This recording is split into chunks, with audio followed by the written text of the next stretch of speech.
investidor! Bem-vindos a mais um Clube FI Entrevista, o programa onde trazemos grandes personalidades do mercado para falar de tudo aquilo que nos interessa no mercado de investimentos. Hoje eu tô aqui para falar sobre uma classe de ativos que tem crescido cada vez mais na carteira do investidor brasileiro, que são os fundos de índice, mais conhecidos também como ETFs. E se você não sabe ainda o que é um ETF, não tem problema. O Clube FI, em parceria com o BTG Pactual, acaba de publicar um guia completíssimo com tudo o que você precisa saber sobre os ETFs, desde o seu conceito inicial, como funciona, até como montar uma carteira apenas com ETFs. E para fazer o download, ele é gratuito e tá aqui o QR Code, é só você acessar e baixar o relatório. Para falar sobre os ETFs hoje, tô aqui com o Eduardo Michelotti, o Head da Estratégia de Fundos Passivos Indexados e ETFs do BTG Pactual. Eduardo, muito prazer, bem-vindo aqui ao Clube FI Entrevista. Olá, Lana. Bom dia, muito obrigado pelo convite. É um prazer estar aqui hoje com vocês, batendo esse papo tão interessante sobre a classe de ETFs. Maravilha. Então, nos últimos tempos, principalmente em 2025, a gente vê os ETFs crescendo muito na carteira do investidor, trazendo mais volume financeiro e também sendo uma pauta muito frequente de conversas no mercado financeiro. O que você vê que explica essa tendência? Legal. Bom, assim, se você for comparar hoje ainda o mercado brasileiro de ETFs, ele ainda é um mercado muito pequeno e incipiente se comparado com outros mercados desenvolvidos, como o mercado americano ou propriamente o mercado europeu. A gente já tem muito espaço de crescimento, mas como você bem colocou, 2025 já começa a refletir esse maior interesse dos investidores e naturalmente o maior dia do patrimônio de ativos sob gestão da classe como um todo, né? Para explicar essa pergunta, eu gosto de fazer um paralelo com os mercados desenvolvidos, né, tanto americano e europeu, que é o que vem acontecendo agora atualmente com o mercado brasileiro, que explica em grande parte esse maior apetite, vamos chamar assim, pela classe dos investidores aqui no Brasil. Em novembro de 2024, como grande parte aqui dos nossos ouvintes hoje devem ter acompanhado, começou o processo do marco regulatório da CVM 175, 178 e 179, que entrou em vigor agora em junho de 2025. Esse marco regulatório, ele é um marco muito importante porque ele serve para dar transparência ao investidor sobre grande parte a taxa de, né, o que ele está pagando naquele produto financeiro para quem vai, qual prestador de serviço ali, seja o gestor, o administrador ou o seu assessor de investimentos, está recebendo.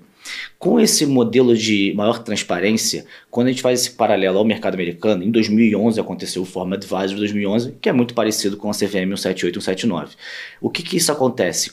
Quando o investidor acaba tendo maior visibilidade dessa transparência da taxa dele, grande parte hoje do mercado brasileiro é modelo de rebate, né, como era o mercado americano, ele começa a se questionar se de fato aqueles produtos de maior taxa, com 2%, com 20% de taxa de administração, os fundos de gestão ativa, né, são necessariamente, exclusivamente, a única opção dele para investir. E acaba que isso gera um questionamento e começa a surgir um novo modelo que toma maior agora representatividade do mercado brasileiro, como foi em 2011 no mercado americano, que é o chamado modelo fee-based. Com o modelo de fee-based, né, que são os modelos de consultoria e grande parte de várias assessorias de investimento também já estão migrando para isso, ou parte de multifamily office, etc., o ETF ele acaba caindo como uma luva. Por quê? A gente vai passar aqui um pouco mais em detalhes da classe do ETF, mas uma das grandes vantagens do ETF ele é baixo custo, alta liquidez, diversificação. Então, no modelo fee-based, o ETF funciona muito bem, porque ele compõe, junto com os gestores ativos, a carteira ótima ali no modelo de eficiência de custo e diversificação. Ele traz essa vantagem para a carteira do investidor. Então, o marco regulatório que nós estamos vivendo hoje, que foi implementado em 30 de junho, é, na minha opinião, o grande evento que impulsionou em 2025 esse maior interesse, tanto dos assessores para poder montar uma carteira mais balanceada para os investidores, e os investidores, naturalmente, que acabam conhecendo um pouco mais, tendo maior interesse e vendo as principais vantagens. Novamente, muito do que a gente viu há 15 anos atrás no mercado americano, quando teve um marco regulatório muito parecido, chamado Forma Advisor 2011, que o mercado americano, em grande parte, começou a migrar para esse modelo de fee-based, e aí os ETFs, como vocês bem sabem, no mercado americano tomou uma proporção gigantesca. Atualmente o mercado americano tem mais de 53% de market share em ETFs e 47% em fundos de gestão ativa, né? Então, a gente vive um momento muito parecido hoje aqui no mercado brasileiro, com 15 anos de defasagem do mercado americano, mas acredito que esse marco regulatório que a gente acabou de implementar aí, né, no fechamento do primeiro semestre é o grande, vamos dizer, que incentivou e acelerou esse maior interesse dos investidores. Maravilha. E, assim, nos fundos de gestão ativa, normalmente o fundo busca superar algum benchmark, né? Então, bater o mercado, ter uma performance a mais. Os ETFs, eles buscam, né, os que a gente tem aqui, acompanhar a performance de um índice. Então, ficar ali seguindo a média do mercado. Você acha que isso representa uma perda para o investidor? Que ele poderia, por exemplo, no fundo de gestão ativa, estar buscando ganhar mais, mas ele apenas acompanha o mercado? Olha, então, eu acredito que não. E eu gosto sempre de dizer o seguinte, que o ETF ele não vem para substituir o fundo de gestão ativa. Ele vem para complementar a grade e instrumentos e possibilidades para esse investidor montar uma carteira mais eficiente e equilibrada. O que eu quero dizer com isso? Hoje, se você for olhar, e aí até fazendo esse mesmo paralelo de até 5 anos atrás, por exemplo, quando eu comecei essa franquia no BTG em outubro de 2020, a gente está completando 5 anos agora desde que nós lançamos o primeiro ETF. O mercado de ETF era muito mais embrionário do que ele é hoje, né? Tinham pouquíssimas opções em 2020, então basicamente ETF de Bovespa, um ETF de Small Cap, um ETF de NTNB, poucas opções para o investidor. Então ele não conseguia ver ainda naquele momento o ETF como um instrumento, uma possibilidade de trazer não alfa, mas sim acertar o beta e consequentemente montar essa carteira. Atualmente, eu acho que está falando em setembro de 2025, hoje já tem centenas de ETFs, não só do BTG Asset, mas como outros gestores na indústria, muito mais complexos que funcionam muito bem para esse momento de construção de carteira. Então, o que eu quero dizer com isso? Hoje o investidor consegue utilizar o instrumento de ETF, seja com renda variável local, seja renda variável mercado offshore, seja cripto, seja de renda fixa, parte de inflação, pós-fixado, pré-fixado, crédito privado. Então, ele tem hoje uma gama de ferramentas que ele consegue montar que ele não necessariamente vai buscar alfa, como você bem colocou, mas no modelo de montagem de carteira, análise de risco, diversificação, a carteira dele se tornará mais eficiente do que ele simplesmente tiver 100% num fundo de gestão ativa, que, claro, ele vai buscar ultrapassar o benchmark, mas não necessariamente ele vai conseguir ultrapassar o benchmark todas as vezes, todos os dias. Se a gente for olhar agora nos últimos anos, né, com uma inflação alta no Brasil, um CDI super alto no Brasil, vários fundos de gestão ativa super renomados não performaram necessariamente tão bem nesses últimos tempos. Porque não é certo, é uma possibilidade, é o target que o gestor procura ali.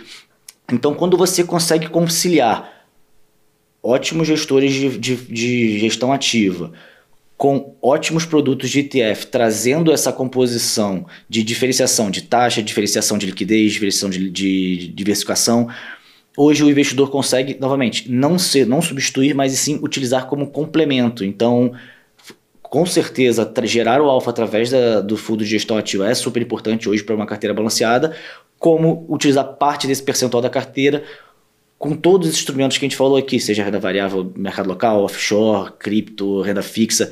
Hoje ele consegue fazer um mix desses dois mundos, né, de alfa e beta, e de fato trazer uma carteira mais eficiente. Então, eu não acho que ele está perdendo. Eu acho que, na verdade, ele está fazendo uma carteira provavelmente com um Sharpe melhor, né, que é um índice de risco, retorno versus volatilidade melhor. Ele consegue fazer algo mais sofisticado para a carteira dele e, no final, com menores custos. Perfeito. E de onde vem esses menores custos que a gente tem no ETF? Então, como funciona hoje o modelo de gestão de uma asset, né? Quando você for olhar uma equipe de gestão ativa, você naturalmente tem a equipe tem lá os pontas de mesa, que é o equipe mais júnior, operacional. Você vai ter o time de análise das companhias ou do setor ou do cenário macro. Você vai ter o trader e você vai ter ali a equipe o portfólio manager, que é o responsável pela estratégia. Você, naturalmente, para poder fazer a gestão de um fundo ativo, quanto maior a complexidade, maior o tamanho desse produto, quanto maior ativos essa equipe for analisar, mais gente você precisa para poder estar cobrindo de perto e etc, para poder tomar as melhores decisões o tempo todo de forma discricionária para o investidor, certo? Quando a gente isso ele vai cobrar uma taxa de administração, uma potencial taxa de performance para poder remunerar todo esse ecossistema aqui de gestão. Quando a gente está falando de um ETF, pelo fato que você bem colocou na introdução, de que hoje ele é um modelo pela regulação da CVM atualmente, que eu preciso replicar e perseguir um índice publicado diariamente, eu consigo dar escala operacional no modelo de gestão muito maior, quase infinita, com uma equipe muito mais reduzida, uma vez que o produto está rodando, está lançado, né? Então, hoje eu consigo fazer de forma muito mais automatizada, com uma equipe muito menor e muito mais enxuta, uma gestão de dezenas de bilhões de reais de forma muito mais sistemática e automatizada. O que isso faz? Com que o custo da estrutura seja mais barato e, consequentemente, isso se traduza em menor custo de taxa de administração para o investidor. Fica um produto mais leve de taxas. Então, esse é o que explica, vamos dizer assim, o ETF conseguir ser uma solução de baixo custo comparado à maioria dos fundos de gestão ativa. E um segundo ponto, regulatoriamente, hoje pela CVM, ETFs não podem cobrar taxa de performance, somente taxa de administração. Então, também tem a segunda questão de que não há taxa de performance, enquanto a maior parte dos fundos de gestão ativa inclui-se uma potencial taxa de performance. Né? Então, aqui a gente já comentou duas grandes vantagens dos ETFs, né? Que são os baixos custos, a diversificação e o fato de acompanhar o mercado, né? Ele não fica abaixo do mercado, ele acompanha aquele índice e não tem a taxa de performance, que está dentro aí dos custos menores também. Né? Quais você vê que são as outras vantagens que o ETF tem em relação a outros ativos? Perfeito. Eu gosto de falar que os ETFs têm 5 grandes pilares de vantagens, né? E atualmente hoje na grade do BTG nós temos 23 ETFs e agora no fechamento de setembro a gente vai ultrapassar a marca de 5,5 bilhões de reais de ativos sob gestão. Todos esses 23 ETFs, eles certamente têm essas 5 vantagens, 5 pilares, porque todo produto que eu vou pensar para poder, né, dividir e distribuir aos investidores, eu sempre vou querer trazer essas 5 vantagens. Quais são elas? Uma, como a gente já falou, então, baixo custo, diversificação. Então, né, quando a gente, por exemplo, nós temos hoje o primeiro ETF de crédito privado do Brasil, é o DEB11. Nós lançamos em junho de 2022, então tem um pouco mais de 3 anos de histórico. Hoje, dentro da carteira dele, ele tem cerca de 140 emissores e quase 300 emissões. Tá? O valor da cota, se você for comprar ali no home broker, no investidor, né, hoje está por volta de R$15. Então, ou seja, com R$15 ele pode comprar uma cota do DEB11, que ele está comprando uma participação de cerca de 300 debêntures. Então, ou seja, é ultra diversificado. Quando um investidor, pessoa física, por exemplo, conseguiria comprar 300 debêntures? É praticamente impossível, ainda mais com um índice financeiro, é impossível. Então, ele traz essa super vantagem de diversificação, como a gente já colocou aqui. Liquidez, alta liquidez. Então, acho que isso aqui é legal dividir com o público.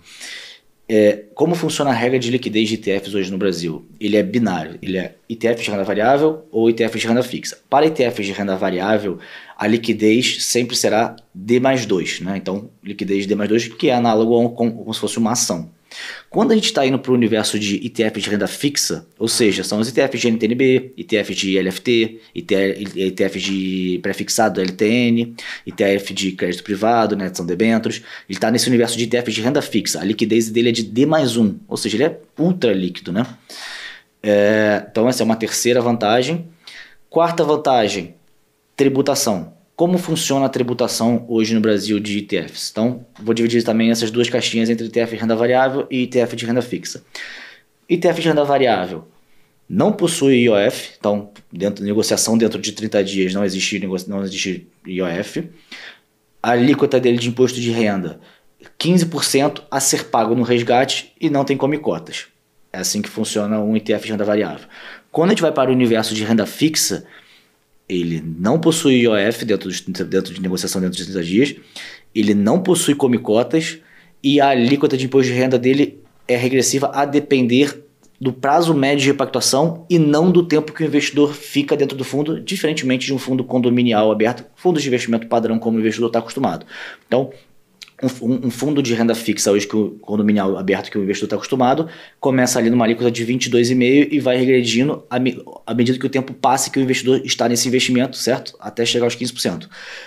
Em ETF de renda fixa, se o prazo médio de repactuação, ou seja, algo próximo à duration dos ativos da carteira, for superior a 720 dias, ou seja, 2 anos, a alíquota cai na janela mais eficiente, que é 15%. Então, ou seja, grande parte dos ETFs de renda fixa hoje do Brasil, a maior parte deles hoje, a gente modela o índice para poder ter um prazo médio de repactuação acima de 720 dias, obviamente para ter os 15% e ficar na janela mais benéfica para o investidor. Então, o que a gente está falando aqui?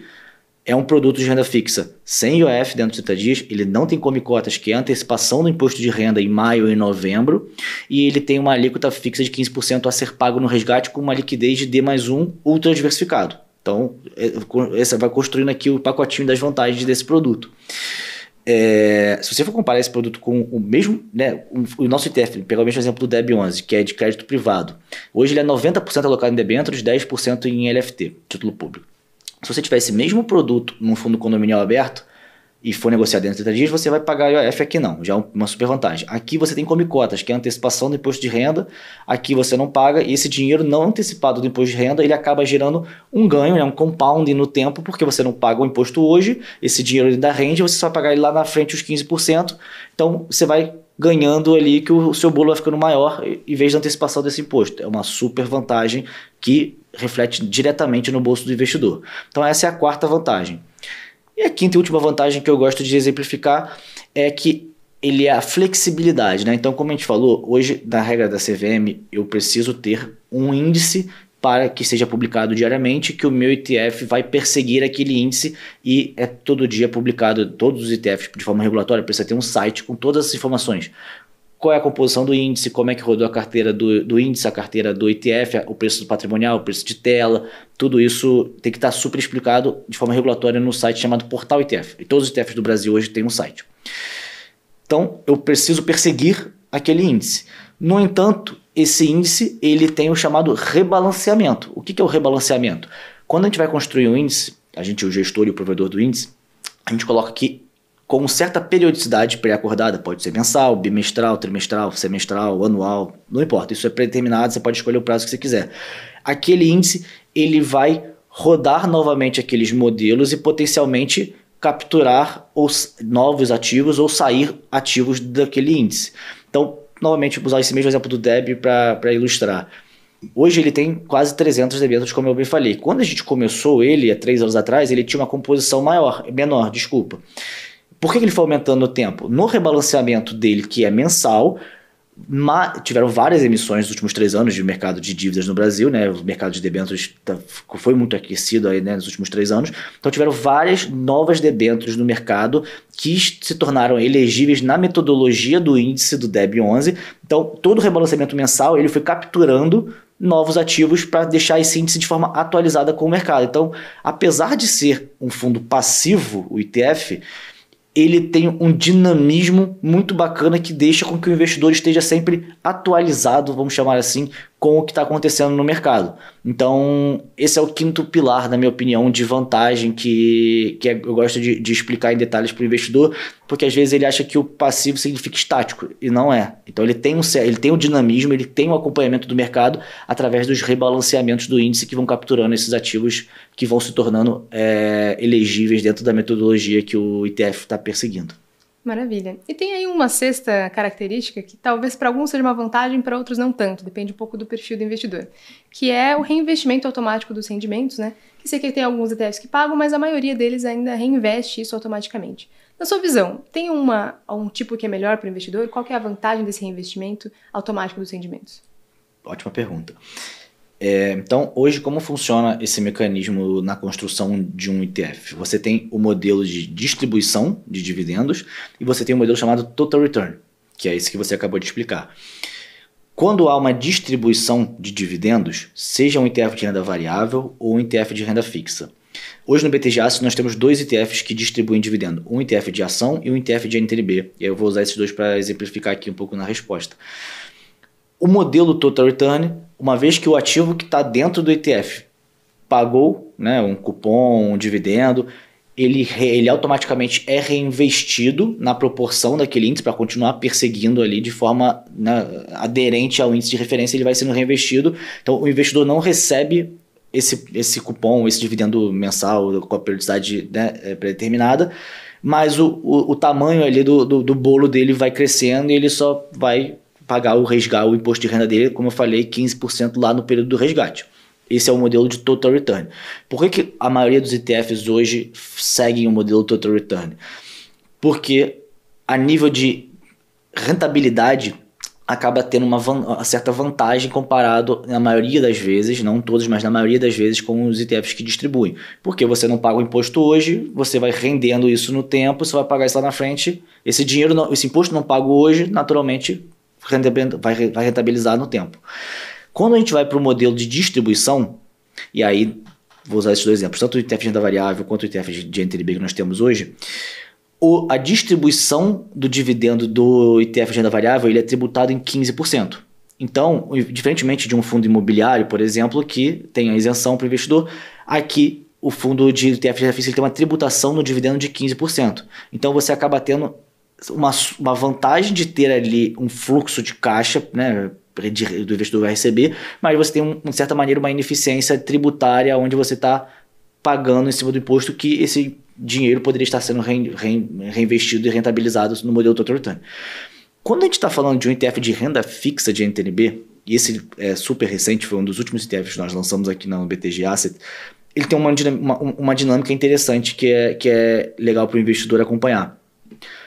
Se o investidor quiser investir em NTNB, por exemplo, né, ele tem hoje 3 mecanismos. Ele tem o ETF de NTNB, ele tem a NTNB diretamente ou ele tem um fundo passivo de NTNB. Se ele investir na NTNB diretamente, a NTNB paga cupom, né? E quando ela pagar esse cupom, ela tem aquela mesma mecânica de tributação de imposto de renda que a gente explicou no fundo condominial, ou seja, vai decrescendo à medida do tempo que o investidor carregue a NTNB, até chegar aos 15%. Ele começa ali no 22,5%, na alíquota. Já para ETF de NTNB, que distribui o cupom ali, sempre será os 15%. Então, aqui você, apesar de você ter o imposto, você na verdade, comparativamente com a outra opção de carregar a inflação, você está tendo uma jogada de eficiência tributária para o investidor. Então, assim, eu acho que esse é um assunto interessante do investidor aprofundar e explorar, porque a depender da estratégia da carteira dele, pode fazer bastante sentido hoje ele ter ETFs que distribuem dividendo, principalmente nessa parte de ETFs GNTNB, porque ele vai conseguir ter aquela renda mensal que grande parte dos investidores, né, contam e acham importante ali para o seu fluxo de caixa mensal, e ainda vai conseguir ter uma eficiência, apesar de ter o imposto, vai conseguir ter uma eficiência tributária se comparado às outras opções que ele poderia estar investindo no modelo de inflação, de NTNB. Então, aqui, como você me colocou, acho que tem pontos positivos, pontos negativos, vai depender muito da estratégia do investidor e como ele quer utilizar essas ferramentas hoje de ETFs. Perfeito. Isso, sim, é sempre um debate, principalmente em relação a investidores de ações e fundos imobiliários, que são, principalmente dos FIIs, muito rentistas e a gente está acostumado com essa isenção dos tributos. Então, ver um ETF que investe num ativo que já tem isenção, distribui rendimento e ser tributado, isso para o investidor pega muito, né? Mas lembrando que, por outro lado, a gente tem também uma eficiência de custos muito maior do que a gente tem investindo nos FIIs diretamente. Então, acho que vale sempre colocar isso na ponta do lápis, avaliar a estratégia de cada um, né, para ver o que realmente vale a pena. Perfeito. E eu tenho uma dúvida em relação aos ETFs de renda fixa. Vocês têm, por exemplo, um que trabalha com o prazo ultra longo, né? Trabalha nos vértices mais longos aí das curvas de juros. Quando a gente fala em renda fixa, todas elas têm um prazo. Então, chegou naquele prazo, você recebe seu dinheiro de volta, você precisa aí reinvestir. Quando a gente fala de um ETF, que é um ativo que não tem vencimento, um ETF de renda fixa, então eu consigo ter renda fixa, mas sem vencimento, porque o próprio ETF vai fazendo esse rebalanceamento ao longo do tempo? Perfeito. Esse ETF que você citou é o nosso ticker na bolsa, é o PAC B11, PAC de Pactual e B de NTNB 11. Qual que foi um pouco da cabeça quando a gente lançou esse produto há um pouco mais de um ano atrás? A metodologia que nós criamos, né, e aí vai naquela linha da explicação, a gente criou uma metodologia, publicou um índice e esse ETF vai sempre perseguir esse índice. Ele captura sempre os 3 vértices da NTNB mais longas que possuírem liquidez, que tiverem leilão. Atualmente é a B50, B55 e B60. Ainda não tem leilão de B65, então, à medida quando houver, ele passará a entrar aqui. Qual que é a grande sacada desse produto? E aí, chegando na explicação, na resposta da sua pergunta. Aqui a gente consegue dar a possibilidade ao investidor, principalmente a pessoa física, porque o cliente institucional pode comprar a NTNB 2060 com tranquilidade. Mas a pessoa física é muito difícil ele conseguir comprar no leilão B50, B55, B60, o financeiro, etc. e tal. Então, a ideia do produto é dar ao investidor a possibilidade de alocar numa duration. Atualmente a duration está na casa de 13 anos. Então, assim, realmente ultra longo, com um cenário, ao meu ver, bastante favorável para essa parte ultra longa da curva, principalmente agora com um ano de eleição entrando, etc. Tem uma boa oportunidade ali de prêmio a ser coletado. Então, é um produto muito legal e muito sofisticado para o investidor ter em parte da carteira. Como funciona essa diferenciação agora no exemplo da sua pergunta? À medida que vão tendo, né, vamos dizer, pagamentos de cupom. Ele é um modelo total return, né? Esse caso, ele não distribui, ele sempre reinveste, nessa nossa pergunta anterior. O que a metodologia dele faz, e é um pouco daquela história do dinamismo, quando a gente explicou o quinto pilar.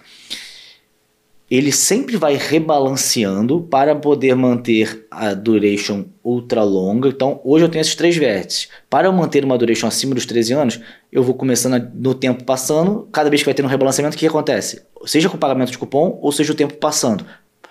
Para não deixar o fundo aguado, ou para não diminuir a duration porque o tempo está passando, eu começaria a diminuir a participação do B50 e aumentar a do B55. E por aí vai. Então, ou seja, a metodologia, ele tem essa flexibilidade, esse dinamismo de receber cupom, reinvisto pela proporção como é que está na proporção das NTNBs naquele momento. Começou a cair a duration, eu começo a diminuir o percentual da NTNB de duration mais curta e aumentar um pouco mais no NTNB com uma duration um pouco mais longa para garantir a duration acima dos 13 anos.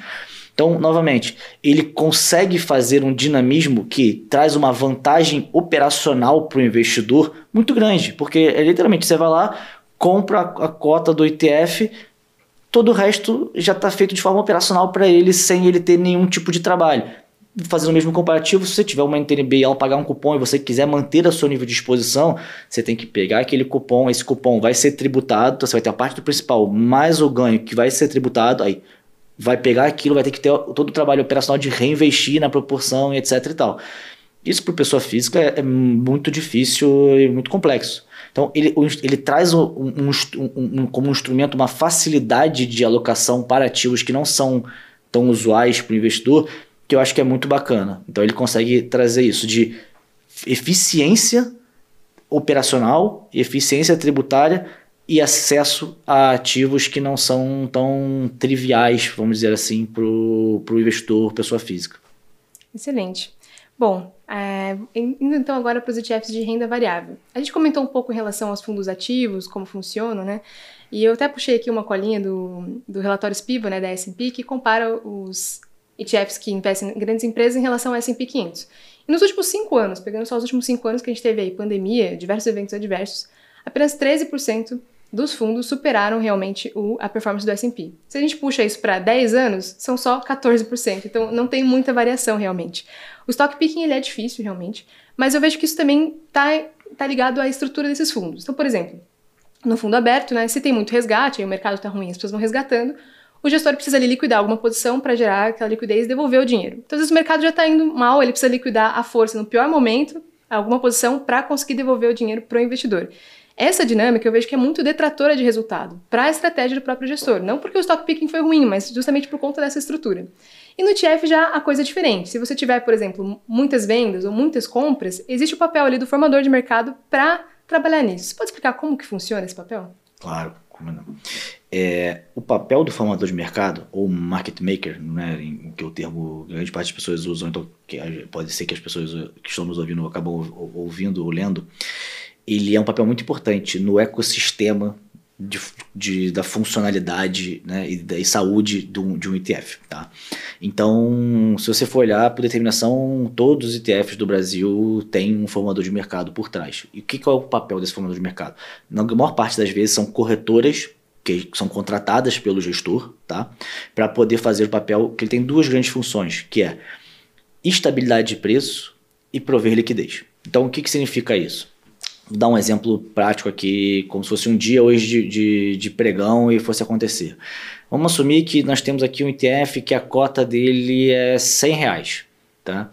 Quando começou ali 10 horas da manhã, o ETF começou o mercado e vai começar as potenciais negociações. O que o formador de mercado faz? Logo no começo do dia, se a cota patrimonial desse ETF é R$100, ele vai pegar e vai colocar uma ordem de compra e uma ordem de venda no book, né? Então todos os ETFs você vai ver que tem uma ordem bem grande ali no book, com um mínimo de bid and ask, que a gente chama, que é um spreadzinho. Então, por exemplo, ele vai dizer aqui, se a cota patrimonial é 100, ele vai falar, eu compro a 10 milhões de reais de quantidade a R$ 99,99 e eu vendo a R$ 100 em 1 centavo. O que ele está fazendo quando ele faz esse mecanismo aqui no pregão? Ele está dando liquidez, então qualquer investidor que queira comprar vai ter alguém vendendo a R$ 100 em 1 centavo, e ele está dando estabilidade de preços. Por quê? Se tem uma força muito compradora nesse dia de pregão, no nosso exemplo, todo mundo quer comprar esse ETF. O que vai acontecer? Todo mundo vai comprar, o market maker vai vender a R$100 em 1 centavo. Então ele está dando a liquidez para o investidor e, ao mesmo tempo, ele está colocando que o preço de tela, né, que foi a última negociação daquele dia no exemplo de R$100 em 1 centavo, está super aderente ao valor da patrimonial, que foi o nosso exemplo, está sendo R$100. Então, se a gente fizer um paralelo para fundos imobiliários ou FII infras, né, listados, você acaba tendo um desafio ali, que é essa questão do ágio e deságio da cota da tela versus a patrimonial. Isso é uma dor tanto do gestor quanto do investidor, né, desse ecossistema de fundo imobiliário quanto de FII infra. No ETF você tem uma super vantagem que você não tem isso, porque você tem a função do formador de mercado dando a liquidez. E eu dei o exemplo de todo mundo querendo comprar. Se todo mundo quisesse vender, que foi o seu exemplo ali, o que ia acontecer? Todo mundo quer vender, o que o market maker faz? Ele compra no preço dos R$ 99,99, fechou aquele dia, o preço da tela está super aderente ao preço da patrimonial, então na marcação na carteira dos investidores não há aquele deságio, está sempre super aderente ao valor justo dos ativos, todo mundo teve a liquidez. Então, ele tem essas duas funções chaves que são muito importantes para a saúde do ETF, né, e para a boa percepção dos investidores para aquele ETF. Então, um bom market maker faz toda a diferença também para fazer essa engrenagem funcionar super bem. E feito isso, terminando, né, o que ele faz? Uma outra grande vantagem do ETF. Apesar dele ser listado, você tem um mecanismo de construção e destruição de cotas, diferentemente desses fundos que a gente citou aqui de FII infras e fundos imobiliários. Para um fundo imobiliário, um FII infra, ter novas emissões, ele precisa passar por um evento de follow-on, certo? No ETF, você tem construção e destruição de cota quase que diariamente. Por quê? Voltando a esse exemplo do formador de mercado. Se todo mundo está querendo comprar e ele está vendendo a R$100 em 1 centavo, o que ele faz ali no final do dia? Ele vendeu pra caramba aquelas cotas que todo mundo queria comprar, ele termina ali o dia com uma posição vendida nas cotas e com o dinheiro em caixa, correto? Ele manda essa mensagem para B3, para clearing, e fala: B3, eu gostaria de criar novas cotas desse nosso ETF aqui fictício, porque eu estou aqui com essa posição vendida. A B3 fala: olha, tudo bem, vou criar, me dá o seu dinheiro, toma as cotas, você zera a sua posição que estava vendida, então fecha esse ecossistemazinho do formador de mercado, ele fica, né, zerado. A B3 me avisa na função de gestor: Michelotti, estou criando mais cestas para esse ETF, toma o dinheiro. Aí eu recebo aquele dinheiro e aí o que eu faço? Eu vou comprar os ativos na proporção do índice, o basket daquele índice, para deixar o nosso ETF super aderente ao índice. Então aqui eu dei um exemplo de um dia de um ETF, de forma obviamente pausada aqui, didática, mas isso aqui acontece de forma totalmente automática e toda hora. Então no mesmo dia tem várias criações, várias destruições de cotas. Isso é um mecanismo totalmente automatizado hoje entre gestor, administrador, formador de mercado e B3, que acontece toda hora, tanto na compra quanto na venda, e faz com que esse dinamismo se traduza num produto mais eficiente para o investidor, como a gente falou, de alta liquidez, né, e de preços de tela e patrimonial super casadinhos. Excelente. E tem uma outra questão também que eu acho muito interessante nos ETFs, que é, a gente sabe que uma exposição internacional, principalmente para nós brasileiros, um país que tem muita volatilidade de juros, inflação pressionada e diversas outras questões, instabilidades jurídicas e políticas, uma exposição internacional é sempre uma boa forma de você reduzir aí o percentual de risco da sua carteira. E normalmente você faz isso abrindo uma conta numa corretora fora, manda o dinheiro, converte e investe em outros mercados. O que não é tão simples, às vezes, para o investidor iniciante, que não tem tanto capital, que está começando a aprender sobre isso. Porque para você investir em outro mercado, você precisa conhecer esse outro mercado. E aí tem uma série de etapas de educacional para você acessar. Com os ETFs, na própria B3 aqui, você consegue comprar e investir em ativos internacionais, certo? Perfeito. Hoje, na classe de ETFs no Brasil, listados na B3, já tem uma quantidade considerável, dezenas de ETFs que são de renda variável internacional, com exposição, né, ao dólar ou outra moeda ou cripto. E aí isso é muito vantajoso em todos aqueles sentidos, todas aquelas explicações que a gente já deu no começo, de baixo custo, etc. vantagem operacional, como você bem falou, para o investidor. Então, vou trazer aqui 2 produtos que nós temos na nossa grade hoje como exemplo para ilustrar, que eu acho que fica didático para quem nos ouve hoje. Há 4 anos atrás, a gente lançou em parceria com a S&P um produto que foi o primeiro, e hoje ainda é o único, ETF de BDRs do Brasil. E aí, qual que foi a grande iniciativa ali que a gente queria fazer? A gente queria dar justamente isso, acesso aos BDRs, são os recebíveis das companhias americanas aqui, né? O Brazilian Deposit Receive, então ele é um recebível listado na Bolsa Brasileira, que reflete a rentabilidade com a exposição cambial ao dólar dessas companhias americanas. Então, a gente queria trazer esses instrumentos de BDRs, que ainda são, lá 4 anos atrás era muito pouco utilizado, hoje ainda é embrionário, entre aspas, o volume e tudo mais. Trazer isso para uma estrutura de ETFs com todas essas vantagens do formador de mercado, liquidez e tudo mais, e dar uma facilidade de um instrumento para o investidor que queira ter exposição a várias companhias americanas com exposição cambial. Então, qual que são as BDRs desse produto, né? Esse é o GENB11, GENB11. Ele é composto por companhias de alto potencial de crescimento. O que significa isso?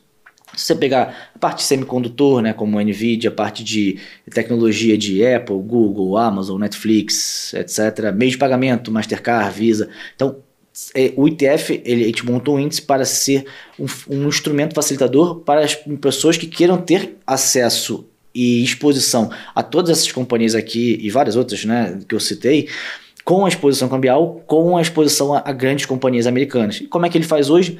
Ele literalmente vai lá e pode comprar no próprio home broker dele. A cota hoje está por volta de R$20. Então, com R$20 você pode ter uma parcela da Apple, da Google, da NVIDIA e etc e tal. Então, esse é um exemplo, e tem vários outros, tanto do BTG Asset quanto de outros gestores hoje na grade, né, no mercado de ETFs, que cada vez mais se transforma como um vetor, um instrumento onde o investidor pode investir de forma global, através hoje de forma muito simples. E se a gente pensar isso há 10 anos atrás aqui no mercado brasileiro, era impensável. Então, assim, o mercado evoluiu e continua evoluindo muito para esse caminho de ter cada vez mais uma grade maior e mais sofisticada para dar possibilidades ao investidor de forma eficiente, trazendo todas aquelas vantagens tributárias, liquidez, etc.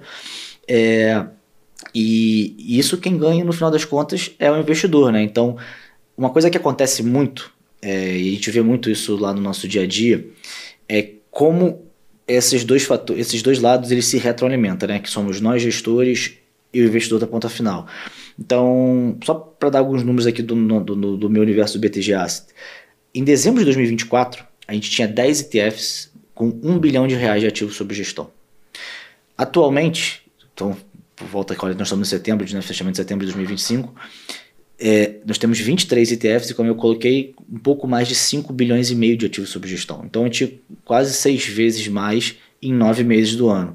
Qual que é a grande coisa legal aqui da história? À medida que os investidores começam a conhecer as vantagens dos ETFs, veem que ele faz total sentido tê-los em parte da sua carteira, começa a gerar mais demanda pela parte dos investidores. Nós, gestores, começamos a ver essa demanda, naturalmente começamos a cada vez mais fazer mais produtos mais legais, mais sofisticados, que gera mais demanda do investidor, que acaba tendo mais entrada de investimentos, e isso se retroalimenta. Então, no universo aqui de quase menos de um ano, a gente está falando aqui, a nossa grade mais do que dobrou, o nosso ativo sob gestão quase 6 vezes. Então, assim, e isso não é uma exclusividade somente do BTG Asset, como a gente está falando, a classe de ETFs tem crescido bastante no Brasil e vai continuar crescendo pra caramba, que no final das contas cada vez mais vão ter mais produtos para esses investidores que estão tendo maior interesse, principalmente na parte de ativos offshore, ativos diferentes que ainda não tenham. Então, sair do básico é, na minha opinião, o próximo passo que o investidor deveria esperar aqui no mercado de ETFs. Maravilha. E falando em sair do básico, se a gente for olhar para o mercado americano, tem ali mais ou menos 30 anos, né, da criação dos ETFs, aqui no Brasil, 20 anos, né? Então pode ser um fast forward de 10 anos olhar para o mercado americano. Claro, é um mercado muito mais maduro do que o nosso, mas assim, no que eles já construíram até aqui. E lá sei que já existe, está muito em alta, os ETFs de gestão ativa, que fazem operações que são realmente mais fora do óbvio. Aqui no Brasil, na minha visão, realmente a legislação ainda não permite a gente ter ETF de gestão ativa. Na sua visão, isso é uma demanda do investidor? É algo que pode ser desenvolvido aqui no Brasil no futuro? É uma tendência? E qual que é a diferença disso em relação ao ETF de gestão passiva, por exemplo? Perfeito. Eu diria com bastante convicção que nós estamos caminhando o mercado brasileiro junto aos órgãos reguladores para que haja uma permissão, né, uma alteração na regulamentação para que seja permitido os gestores criarem e gerirem ETFs de gestão ativa num curto prazo. Curto prazo, leia-se potencialmente 2026, no máximo talvez 2027. Essa é a minha expectativa. Qual é o impacto disso na prática, né? O que o investidor consegue, qual seria o interesse, por que isso acontece na prática? Se eu fizer um comparativo, eu falo só um comentário, eu faço muita brincadeira com o meu time lá no nosso dia a dia, que eu falo que a gente tem a vantagem aqui que a gente consegue quase que ver o futuro, né? Porque a gente consegue olhar para o mercado americano e é muito parecido a forma como a gente está, com uma década de defasagem. Então a gente quase consegue ver o futuro se a gente olhar o que aconteceu nos últimos 10 a 15 anos no mercado americano para essa classe. Então, e lá hoje, o ETF de gestão ativa também tem um super protagonismo, né? Uhum. O que mudaria nisso, né, no final das contas? Hoje, eu entendo que ainda não é uma super demanda do investidor, porque, novamente, eu acho que o investidor ainda está alguns passos atrás no processo de education de como o ETF, de forma geral, funciona, e nada melhor do que os ETFs de ETFs passivos, que é o que nós temos hoje, para fazer esse processo de education, adaptação e familiarização com a grade, que é o que tem acontecido, né, que é um pouco desse papo que a gente está tendo aqui hoje. Mas tenho total convicção que o ETF de gestão ativa ele é o próximo passo para esse investidor que cada vez está se tornando mais sofisticado e está buscando soluções diferentes. O que mudaria na prática? Algumas regulamentações. Hoje, como a gente citou, ETFs normais aqui, né, passivos, ele não pode cobrar taxa de performance. Isso é uma regra da CVM hoje. Em ETFs de gestão ativa, por definição, isso seria permitido. O que isso faz com que gestores de gestão ativa vão ter o interesse em fazer produtos sofisticados e produtos de gestão discricionária, onde você não vai precisar ter um índice de referência, né, para perseguir todo dia, que é como hoje é a classe de ETF de gestão passiva. Então, ele vai simplesmente fazer aquele produto nos moldes do ETF, né? Então, todo esse mecanismo de listagem, de formador de mercado, etc., tudo isso permanece, mas traz essa vantagem, no entanto, faz com que ele tenha ainda também a outra vantagem da discricionalidade da gestão ativa. Então, se o investidor está lá, ele comprou lá no como gestão ativa, né? Ele não vai ter o índice, ele vai estar fazendo a gestão, vai ter todo aquele ecossistema do fundo de mercado e tem toda a negociação bilateral. Então, você não necessariamente precisa ter um prazo de resgate para sair. Você pode naturalmente ter uma pessoa no contraparte para comprar no mercado no ambiente de bolsa ou um formador de mercado para dar liquidez. Então, você consegue juntar a vantagem do gestor ativo do fundo condominial aberto com a vantagem operacional e de estrutura que o ETF traz. Então, eu acho que é uma solução super bacana, acho que o mercado como um todo vê com bons olhos como o próximo passo. E eu acredito que isso deva demorar aí, como eu falei, se fosse ter uma estimativa, talvez 1 ano, 2 anos, é onde eu acredito que o mercado deva seguir nos próximos passos, para e passo ao processo de education e de maior conhecimento dos investidores brasileiros como um todo dessa classe, né? Então, usando toda essa esteira de fundos que nós temos hoje de passivos, para quando esse momento chegar de ETFs ativos, já ter uma massa crítica e estar mais no dia a dia do investidor brasileiro. Perfeito. E quando a gente olha assim, para o gestor ter essa discricionalidade de fazer os seus investimentos, a gente perde a vantagem de ter um ativo de baixíssimo custo, como é o ETF passivo, ou você consegue manter essa estrutura de custos mais baixos, mesmo com uma estrutura mais robusta de gestão? Olha, eu vou estimar o que eu acho que possa acontecer. Eu acredito que a taxa ficará muito mais parecida com os fundos condominiais abertos, que são taxas maiores, do que taxas baixas comparadas aos que temos nos ETFs hoje. Eu diria que ele está mais para a taxa alta, porque toda a equipe de gestão ainda estará lá para fazer toda a análise e seleção dos ativos. A única alteração, de fato, a estrutura operacional, como funcionará o fundo por estar negociado num ambiente de bolsa com um formador de mercado ali provendo liquidez. Mas por trás disso permanecerá aquela equipe de análise, permanecerá toda uma equipe que vai buscar uma taxa de performance, vai buscar uma taxa de administração um pouco mais alta para poder conseguir rentabilizar uma equipe maior do que estruturalmente uma equipe de gestão passiva, que a gente consegue fazer muito em modelo de gestão sistemática, né? Então, acredito que as taxas nesse cenário futuro poderiam vir maiores e mais próximas dos fundos condominiais. Mas compensadas aí com as outras vantagens, né? De ter mais possibilidades. Com certeza. Perfeito. E a gente teve recentemente na B3 o evento do ETF Week, né, que vocês também participaram ali, contribuíram com alguns painéis. E teve um ponto muito interessante que foi levantado por um player americano, que ele falou que, apesar do mercado americano ser mais antigo, mais maduro, o mercado brasileiro está muito à frente em lançamento, por exemplo, de ETFs alternativos, que seriam aí de cripto, de Bitcoin, de enfim, outras séries de ativos que a gente tem aqui. Na sua visão, qual é o motivo disso? Falando especialmente de cripto primeiro, a explicação para isso é que a regulamentação no Brasil para ativos de cripto, principalmente ETFs de cripto, ela foi diferida antes do mercado americano. Isso é uma coisa muito curiosa. Então, se você for olhar, os primeiros ETFs de cripto no Brasil surgiram há 3, 4 anos atrás. E no mercado americano, a SEC ela não aprovava ETFs de Bitcoin até pouco tempo, até cerca de 1 ano e meio, 2 anos atrás. Então, a gente largou na frente por uma questão, nós estivemos na vanguarda nesse cenário de autorização e legislação, tanto regulatória quanto tributária, sobre como tratar, porque esse era um grande tema na época, né?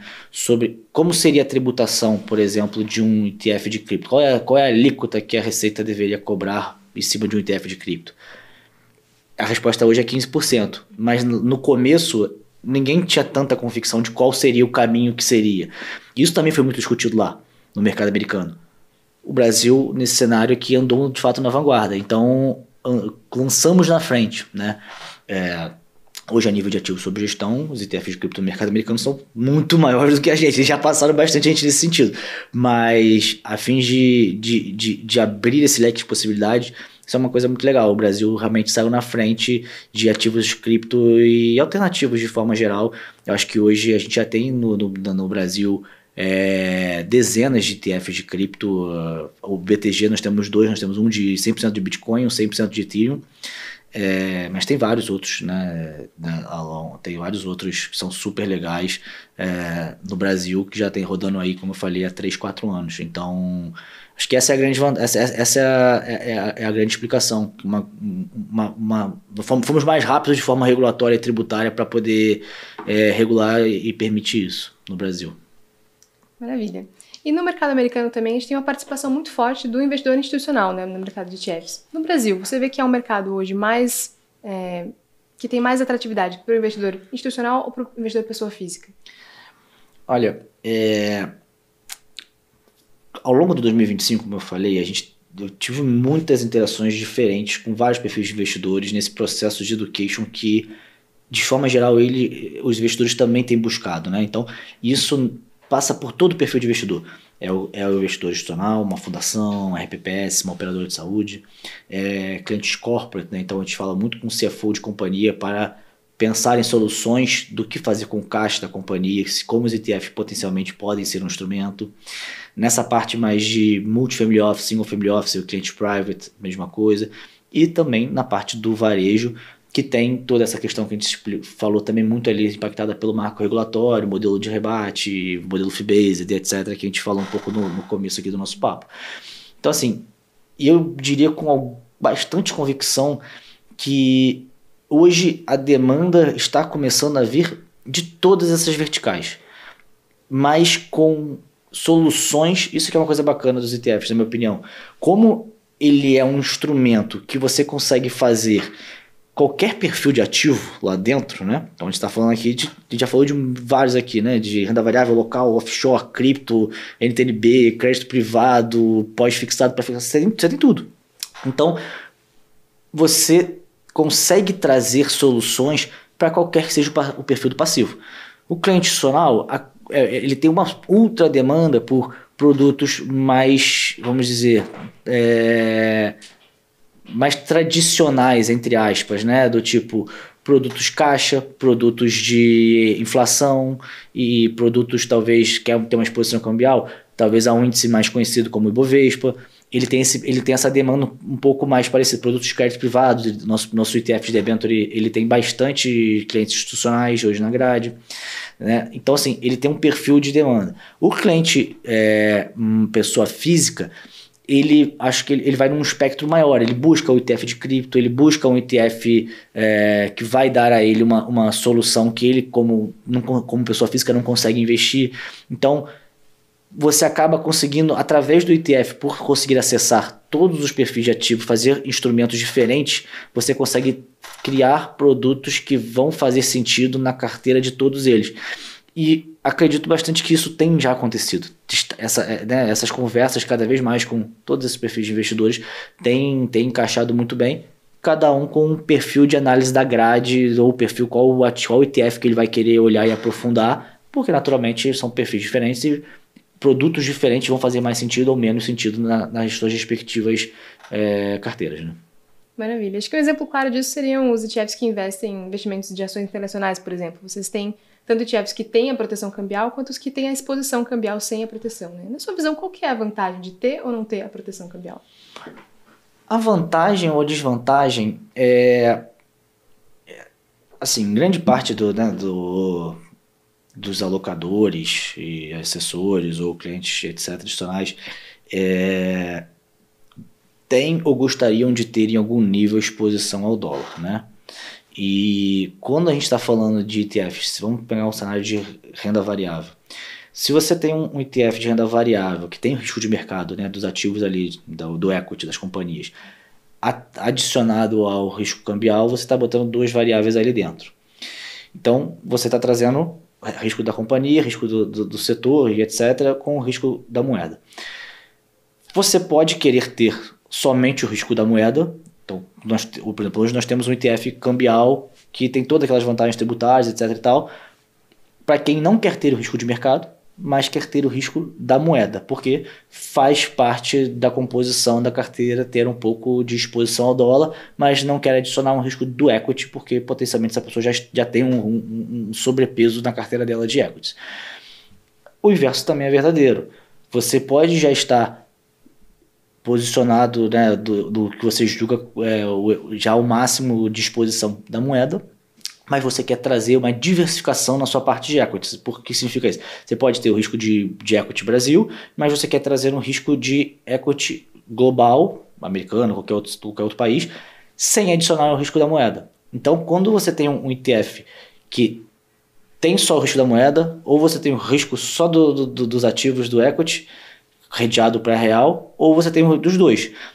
Então, assim, hoje, como a gente falou, você acaba tendo uma grade cada vez maior e mais complexa de possibilidades. Qual que é a melhor ou qual que é a pior? Na minha opinião, não tem. Na minha opinião, é muito mais o que faz sentido na carteira do investidor.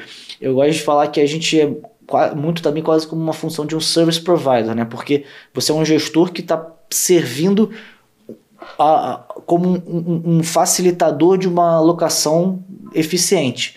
Então, faz sentido ter risco de mercado mais risco de moeda? Com certeza esse ETF que tem os dois vai te resolver a vida com um único ativo. Não, eu não quero adicionar risco de equities, mas só quero adicionar o cambial. Tem um ETF, o DOLB11, nosso é o ETF cambial, ele é super interessante, super eficiente para esse propósito. Então, assim, você consegue ter instrumentos aliados para poder montar a sua carteira de forma super eficiente. Então, não acho que tenha um melhor ou pior, ou algo que faça sentido. É por isso que a grade cada vez mais de possibilidades ficou maior. Só fazer um comentário, uma curiosidade. Hoje no mercado americano tem cerca de 5.000 ETFs. Se você abrir, ele parece uma tabela periódica, assim. E aí é um pouquinho mais de volatilidade. É um pouquinho de não sei o que, sabe? Você tem tanta variável. Hoje o investidor ele consegue montar qualquer carteira no mercado americano com aquilo. Obviamente nós estamos muito atrasados nesse sentido, como a gente falou, mas hoje nós temos centenas de ETFs, né? Não são milhares ainda, mas são centenas de ETFs no Brasil, com essas variações onde o investidor consegue montar a sua carteira teórica perfeita / eficiente da forma que ele queira com todas essas ferramentas. De acordo com o problema que ele precisa resolver, né? Para cada problema deve ter um ETF que resolva isso. Exatamente. Então, na sua visão, que vocês, como você falou, hoje são centenas, ainda não são milhares de ETFs, né? E certamente tem mais problemas a serem resolvidos aí na carteira do investidor. Na sua visão, assim, na sua cadeira da BTG, o que você tem visto que ainda tem uma necessidade de criação de índices, de fundos de índice no mercado brasileiro? Então, muito do que quando eu estou pensando em quais novos produtos eu vou lançar, essa é a pergunta que eu me faço todo dia. Por exemplo, qual é a dor que o investidor, qualquer que seja ele, institucional, private, corporate, varejo, etc., que ele tem, que eu consigo sanar essa dor através de um novo produto, através de um novo ETF? Essa é a pergunta que eu me faço todos os dias, porque esse é o produto que vai dar certo, né? Quando você consegue trazer a solução para uma dor do investidor. Trazer um exemplo de um produto que nós fizemos há 6 meses atrás, e agora essa semana ele completou 6 meses, então acho que é um caso legal. Ele se chama Marg 11, M-A-R-G. Qual que é um pouco da história dele? Só para ilustrar essa pergunta. Nós tínhamos o DEB 11 que nós lançamos há 3 anos atrás, que é o primeiro ETF de crédito privado. O Marg 11 é o segundo ETF de crédito privado do Brasil, né? Só tem esses dois hoje no mercado brasileiro. Qual que foi a grande sacada ali dessa história? Eu faço parte do grupo da Ambima, pelo BTG Asset, lá, né? No grupo de fundos mútuos, de discussão de fundos. E no agosto do ano passado, a B3 comentou nesse fórum com os gestores de que ela estava estudando terminar até o final de 2024, aceitar debêntures como margem e operações de derivativos. Pois bem, de fato ela fez isso. Então, em 4 de dezembro de 2024, a B3 terminou todo o setup dela operacional e setup de framework ali de risco para passar a aceitar debêntures como margem e operação de derivativo, né? Então, como a maioria deve saber, quando você faz uma operação de derivativo na bolsa, a bolsa ela pede, ali arredondando em média 20% da exposição daquele derivativo, que você coloque um ativo como margem. A maior parte das pessoas vão usar ou ação, ou vão usar LFT, título público. Ela não aceitava debêntures como margem até 2024, final de dezembro de 2024. Ela se organizou para tal. E aí qual que foi um pouco da nossa conversa? Falei, B3, olha que interessante, podemos construir um índice, a B3 é a provedora desse índice, e o BTG Asset fazer um fundo onde ele vai gerir, vai replicar esse índice. Esse índice vai ser composto 100% pelas debêntures CDI+, que você, o seu time de colateral B3, disser que estão aptas e serão aceitas como margem. Qual que é a grande questão aqui? Pelo fato do índice ser composto 100% por debêntures que são aceitas como margem, consequentemente o ETF é 100% composto por tais debêntures, a cota do ETF ela é aceita como margem. Então, qual que é a dor aqui? E voltando para essa pergunta, qual que é a dor aqui que a gente tentou solucionar com esse produto inovador e instrumento novo? Pensa que tem vários gestores de crédito que estão gerindo lá ali o seu dia a dia, gestores ativos. E aí ele tem um fundo a CDI, né? E aí ele quer comprar uma debênture de infra, debênture de PCA. Ele vai comprar essa debênture dentro de um fundo de CDI, ele tem que fazer o hedge do indexador para trazer para o risco CDI, que é o risco do fundo dele. Ele vai lá, ele faz ali um DAP, um swap, 20% em média vai ser chamado como margem. Ele usualmente colocava LFT como título público ali nessa margem. O que ele estava fazendo na prática? Ele estava, entre aspas, aguando o fundo de crédito dele, porque ele tinha que garantir aqueles 20% da exposição daquela debênture em LFT para colocar como margem. Qual é a opção? Tira LFT, coloca o ETF Marg 11. O que isso significa? Ele deixa o fundo dele de crédito totalmente alocado em debêntures e gera um alfazinho na carteira dele, porque naturalmente debêntures, né, ela tenderá a performar acima da LFT do CDI, porque ela tem um risco ali da companhia atrelado. Então a gente tenta sempre buscar em como vamos melhorar esse mercado, pensando em qual é a dor do investidor. Essa foi na minha opinião, a dor de um investidor institucional, hoje ele está com quase 450 milhões de patrimônio já, então nesses 6 meses ele está performando super bem, ele, sei lá, 108 do CDI mais ou menos, atualmente. E porque ele cresceu tão rápido, quase esse meio bilhão em 6 meses, porque conseguimos identificar uma dor que poderia ser uma solução. E aí, o que eu acho que tem por vir ainda? Acho que tem muitas dores a serem sanadas através de ETF. Então, acho que tem muitas ideias que a gente tem ainda na prancheta que vão certamente sair do papel agora, nesse último trimestre de 2025, 2026, que cada vez mais investidores vão ver naquilo ali um instrumento, uma possibilidade de sanar uma dor. Seja uma dor de custo, seja uma dor tributária, seja uma dor de liquidez, seja uma dor de um produto que ainda não exista. Nesse exemplo do Margem 11 era um produto que não existia. Então, acho que tem muito instrumento ainda de ativo que a gente não tem ainda, mesmo com tendo centenas, a gente ainda tem muito espaço para evolução e, no final das contas, novamente, quem ganha é o investidor da ponta final, que cada vez mais vai ter mais opções bacanas para investir. Com certeza. E se você quer saber sobre esse ativo e mais outros ETFs do BTG Pactual, não deixe de baixar o nosso relatório gratuito, o Guia de ETFs do Clube FI, em parceria com o BTG Pactual. O link está aqui na descrição. Bom, Eduardo, acho que a gente teve um papo incrível aqui, muita coisa para falar e teria ainda mais umas 5 horas de conversa tranquilamente para cobrir todos os pontos, né? Mas estamos chegando aqui no nosso horário, então primeiramente quero te agradecer pela sua presença aqui, pela conversa, pela sua disponibilidade e pelo apoio aí na construção do nosso guia. Se você quiser dar umas palavras finais aí pro pessoal, fique à vontade. Bom, muito obrigado, Lana, Clube FI, pela oportunidade de estar aqui batendo esse papo hoje. Como você falou, eu sou entusiasta da classe ETF. Se me deixassem aqui, eu ficaria mais 5 horas falando, porque eu realmente acho que é um produto super bacana para o investidor. E para você que nos ouve e nos vê aqui hoje, fiquem de olho que o BTGAS também terá várias outras novidades aí pela frente, com vários produtos super legais e inovadores para vocês. Muito obrigado e um abraço. Maravilha. Eu vejo você na próxima entrevista.